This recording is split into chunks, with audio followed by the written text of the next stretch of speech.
And we're rolling.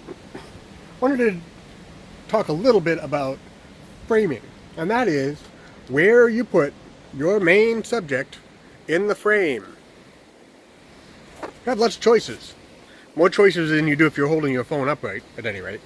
And those choices mean certain things. Like, here we are, I'm right in the center, and I'm just talking to you. Nothing behind me is interesting. It might be interesting and distracting anyway, but with this framing, we're saying with our placement of the main character in the frame, we're saying, hey, look, this is the only important thing going on.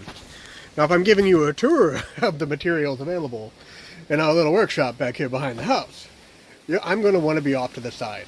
And there are certain kind of commonly accepted rules about where I should be off to the side, and that's called the rule of threes. So if you divide the screen into 3 sections, both sideways and up and down, your point of focus should be on one of those intersections. So if I'm going to be off center, I don't want to be all the way over here.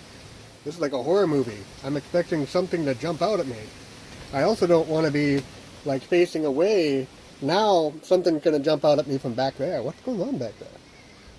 But the rule of 3, in this case, has me either here or here, depending on what we're looking at behind me.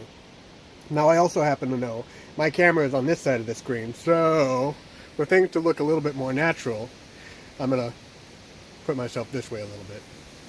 Although I really should be looking at the camera. It's the hardest thing to do. Look at the camera instead of look at yourself. Anyway, that's the rule of 3s.